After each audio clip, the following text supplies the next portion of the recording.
Welcome to Nameless Debate Radio, where radioactivity is contagious.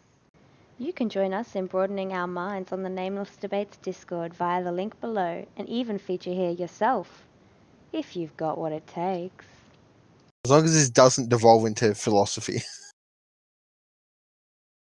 I'll try talk. not to. You mean you'll try not to. But no, seriously, right? So I guess it's something I've seen last year is like people would argue and people, tradcons and fascists themselves argue this, or I don't know how much you know about the YouTube community, but people like Millennial Woes and etc. They're kind of like alt-right ethno-nat community. A lot of people that follow those YouTubers actually came from like the kind of more centrist or more like conservative kind of libertarian YouTubers. Like I guess famous examples would be Miley Yiannopoulos and Sargon of Akkad. One of those two, and the other one is in the process of somewhat being deplatformed, and someone like Miley Yiannopoulos is being completely deplatformed. Largely by the right side of politics, not actually the left. He actually got deplatformed by his own side in the end. And as a result, there's been a lot less accessibility to the more extreme politics through them.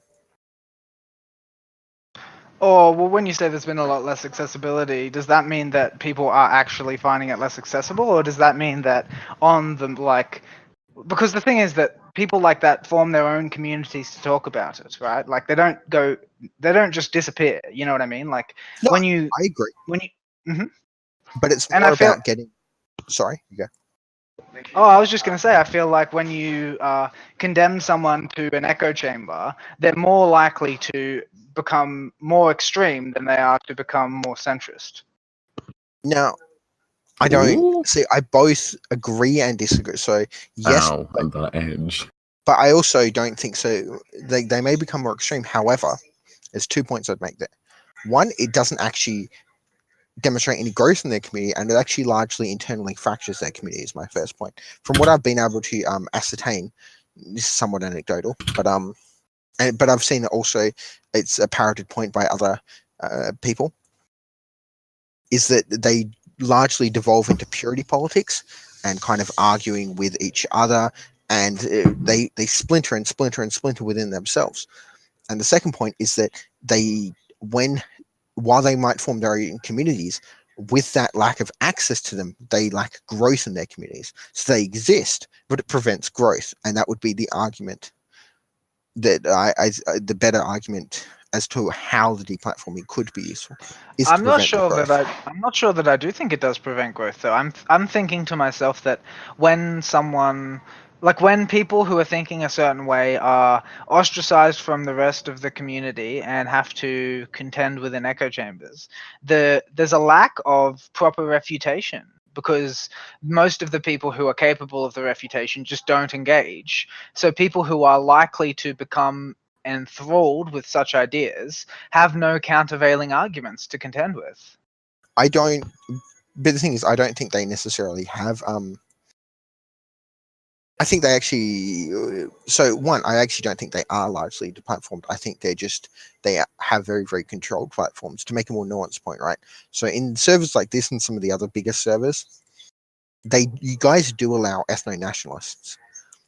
But what ends up happening, and less here, but someone that they very much control, so they don't allow them to just come in and, because what they come in, a lot of them come in and they're already convinced, they're already very red pilled or whatever in their position, and they're incredibly dogmatic about it. And largely they're coming in not to actually engage in the first place in sync. They're coming in to just spread propaganda, right? And I'd actually argue that a model of, like, my ideal model isn't actually deplatforming, but it's actually control. It's very, very limited platforming or controlled platforming, and it's to force them to actually engage and to force them to actually defend their ideals. Yeah, and in terms of like forcing them to engage and defend their ideals, I fully agree with that. But I'm saying, like, specifically, like the way that Discord handles fascism seems inappropriate to me. As I said, like, I don't disagree, but I believe there is a reason for that, and I haven't actually seen much growth in their communities. And yeah, while those echo chambers exist, those echo chambers kind of become very, very internally fractured, right? they actually don't agree that much. They actually internally infight a lot from what I've been able to see.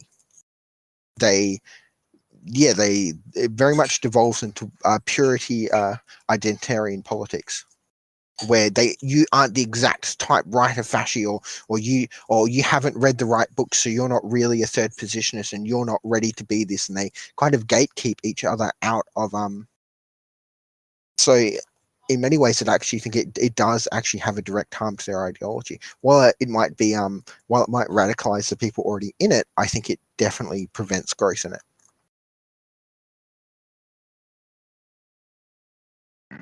You think it prevents growth? I think that the growth comes from people who are like feeling isolated and ostracized from society, though. The argument, perhaps, but the argument against it is if they never have access to these places in the first place, they won't. There's a point. So if they can be, I guess the ideal is if they can be completely shut down. The ideal would be, if they can be, that they won't be able to form these communities in the first place, or these communities are so difficult to access that there will never be an organized movement behind them. Well, I think like historically, it's pretty clear that humans are going to come up with these ideas again, even if you like deny them the opportunity to explore them now. Like, there's a reason that humans continually come up with the same ideas over history. Yeah, and So even if that's I just don't really see how it solves the problem in the long term, because I think humans are going to come up with the ideas again, and the more I don't know, I have this distinct problem with treating the opposition as if they're just too stupid to argue with. I feel like that makes the problem worse, not better. Well, as I said, I don't think they're too stupid to argue with, and my ideal position is different to Discord and different to the deplatforming. I take controlled platforming, where I don't allow them. I think an open platform needs to be prevented as much as deplatforming needs to be prevented, because I actually don't think a complete a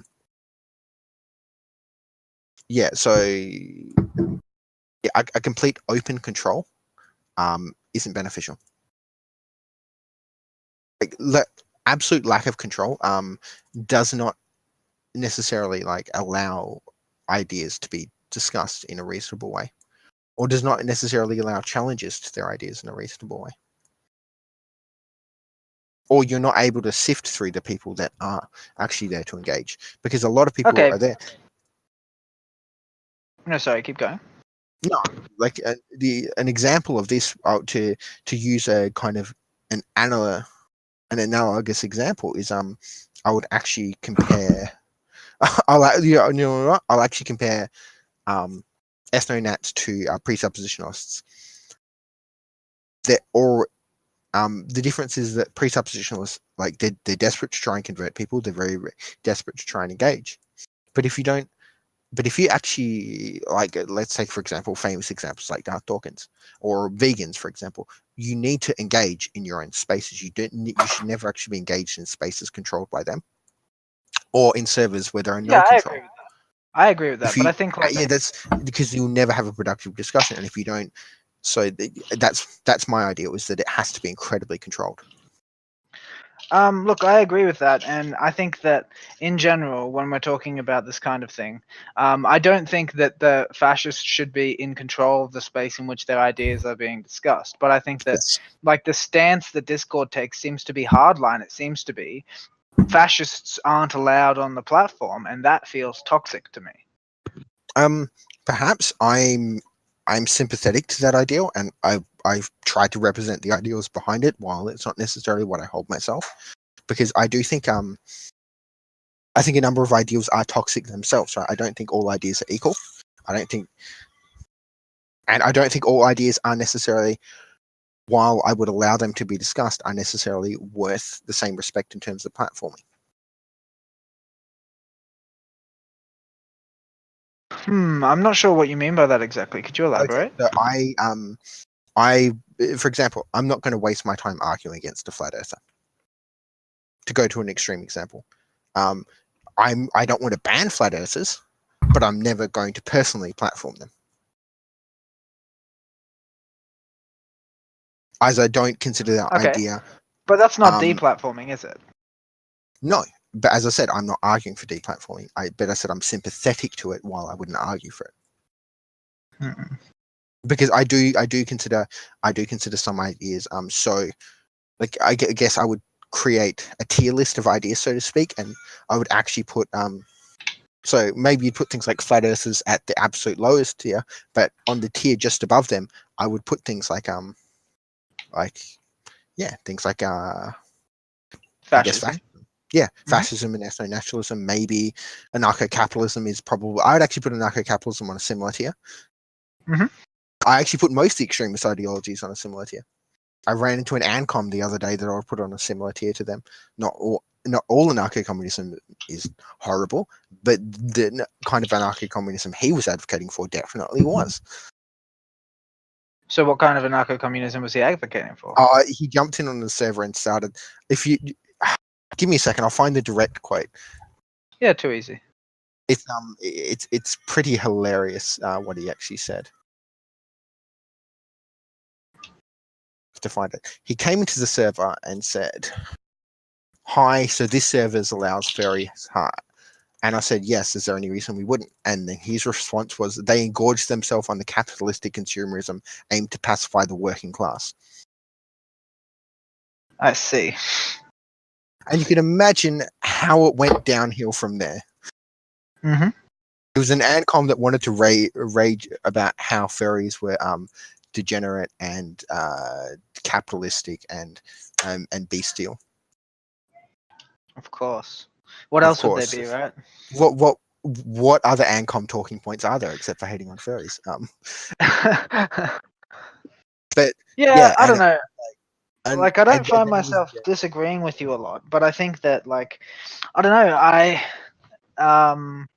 I have a hard time accepting that denying someone the right to talk about their ideas full stop is ever the right approach. I don't disagree with.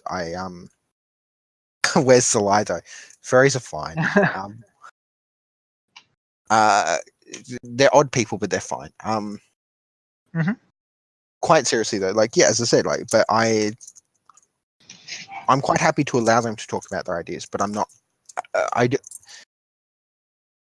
don't believe in. I guess here's a better way to put it. So the concept of freedom of speech, is a useful concept, but I don't believe it's absolute in sync. I don't believe you have the right to say whatever you want, wherever you. Well, we have this in Australia already. An example I could point to is a recent law in your own state of Queensland, where they banned protest and filming of people coming in and out of. They banned processing within 300 meters of abortion clinics and or filming people coming in and out of abortion clinics.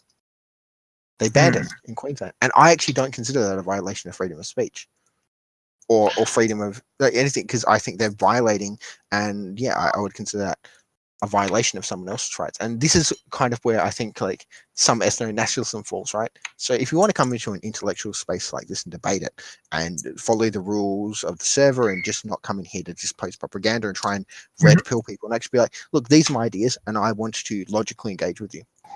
Fine. But if they just want to come in and spam 1488 memes, Hitler did nothing wrong, and slurs and just say N-word, kike, etc., over and over and over again. No, I actually think that behavior should be deplatformed, not the idea, but the behavior. Interesting. That's the line I would take. I don't know. I think we're probably going to have to talk about this in the future, because that's an interesting example. I'm not too sure where I stand on that, and I find your position to be mostly sensible. I'm not too sure where exactly we disagree. It sounds like we do, but I can't tell where. Do you know what I mean? Perhaps. What do you think about the example in Queensland, though, where they the abortion one? Yeah. Yeah, I'm not comfortable giving you my opinion yet. I'll have to think about it. Okay, fair. Because I know a libertarian friend of mine, another conservative, considers that a violation of freedom of speech, where I do not. And I was arguing with him in how many cities in America have begun to limit the ability for the Westboro Baptist Church to protest funerals. Because they because they'll say, well, that's not freedom of speech. You're still able to engage in political ideas. They still have a platform. They have websites. They're able to, you know what I mean? They're still able to engage in sharing their ideas. But do they have a right to go to someone's funeral and shout at them? Is that freedom of speech? I don't know. To me, that's not. I don't know. I, Yeah, I'm very staunch supporter of freedom of speech. I'm not too sure what my answer to that is. You know, like when you say the thing about abortion clinics, my intuitive reaction to that is that that is a justified law, but I can't really tell how that's justified because I would think in principle I would disagree with it, right? So I think I um, have to think about it more. I guess the line that I have often used is freedom of speech does not guarantee you freedom from freedom of consequences. Oh, for sure, but like, hmm. Yeah. I'm not sure, you know. Like I don't disagree with that at all. I think that is generally speaking the line, but the question is like where is the consequence supposed to come from, you know? And I'm not too sure about that. And I will have to Fair think enough. about it more because I can't just My positions are quite reformulate it boring on the and fly. normative, really. Like I hold Mhm. a lot of really boring normal positions. I That's don't okay. hold particularly extreme views. I like talking about that kind of thing. Like I said, like I consider myself to be a libertarian. I am a staunch supporter of freedom of speech, but it's a good example, you know. I don't know. I can't tell you yet. Yeah, I'm sure you can guess which way I vote in the elections. Yeah. Yep. All right, man. It's curious that we agree and then but we're politically different. Yeah, very very curious. I agree. All right, man. I would love to talk to you about it once I've thought a bit more about it. Sure. Awesome. All right. Let's just jump back down into the tavern then. Okay, cool. Pleasure talking to you. Thank you for listening. Like, share, subscribe, and join us in the Nameless Debates Discord. We hope to see you there.